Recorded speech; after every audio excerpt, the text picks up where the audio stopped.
Maria looked after the sick, looked after small children, and gladly helped the elderly with housework. Well, just an angel who is always ready to help others. Well, the fact that next to her people died more often than next to other people, so this is all a coincidence. And the neighbors died, and relatives, and all somehow suddenly. But who would have thought that Dobra Mi, as she was called, is a cold-blooded killer, the number of victims of which was in the tens. Maria Catherine Swanenberg was born on September 9, 1839 in Leiden, South Holland. She was the daughter of Clement Swanenberg and Johanna Dingen. The girl's parents were poor people, which undoubtedly had an impact on her whole life. From morning until night, little Maria constantly helped her mother with the housework, and only on Saturday could she rest a little. Maria married early, but the marriage was not strong and happy. 2 children were born in it, 2 girls who died very early. After that, Maria married Johannes van der Linden. This marriage lasted over 20 years.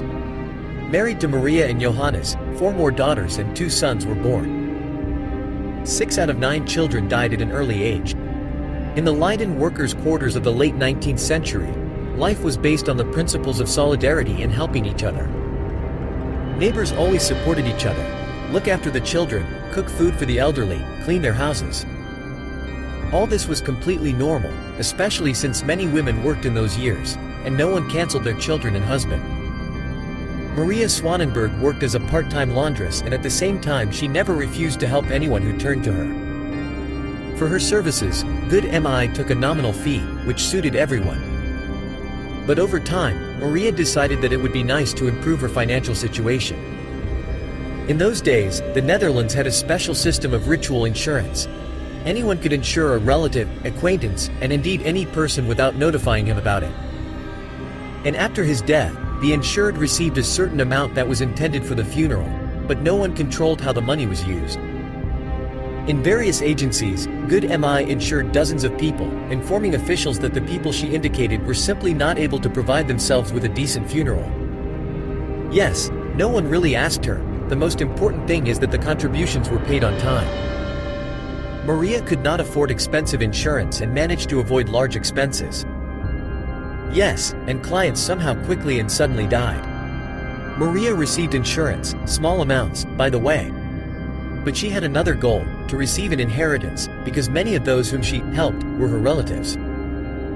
Years passed, large families gradually died out, and it turned out that Mary or her husband turned out to be the only heirs.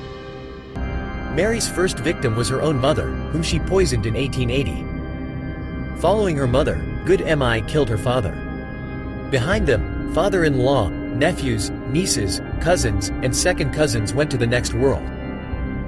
Relatives ended and the inhabitants of the district began to die, whom the caring Maria continued to help with household chores. Here, for example, are the young daughters of the Aben spouses, whom Swanenberg regularly looked after.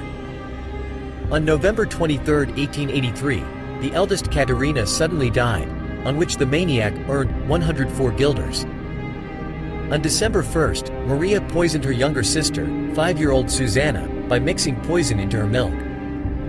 Symptoms of arsenic poisoning usually appear after a few hours, but the baby immediately became ill. When her mother came home from work, Maria assured her that the child most likely had the flu, but there was no need to call a doctor. They say, there would be no use in this, only to scare the child. The girl got worse and then a neighbor went to the doctor, who refused to visit the child in the flu and prescribed a potion. But when a neighbor brought medicine, she saw a mother distraught with grief with a dead child in her arms. The unfortunate woman lost both daughters in a week. Susanna suffered before her death. Her body was covered with spots. She constantly vomited, she screamed. And all this time, a glass of poisoned milk was still standing on the table, because Good Mi did not even wash it. She took an active part in the funeral, washed the body, dressed it up and received her services for 1 gulden 18 cents. But soon Svanenberg decided to act on a larger scale. You can kill not one at a time, but the whole family at once. Her selfish gaze fell on the Frankhuizen family, husband, wife and their little son. But this is where she screwed up. Calculation and greed failed Mary. She could not help but understand that in the end, suspicion would fall on her. After all, she literally left corpses behind her. Perhaps she should at least stop for a while and lie low until the investigation settles down. But Maria was confident in her impunity, because so many murders had already gotten away with it. Moreover, an ideal reputation played into her hands.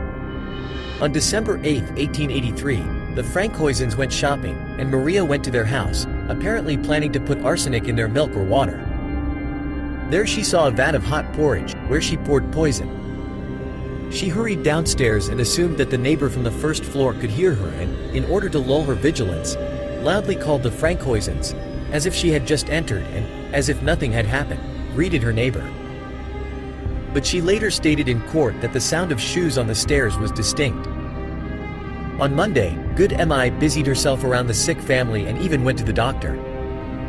The one who did not come to the dying Suzanne Aben. The doctor did not come at first this time either. But a day later he nevertheless suspected something was wrong in the fact that 3 healthy people suddenly and unanimously fell ill.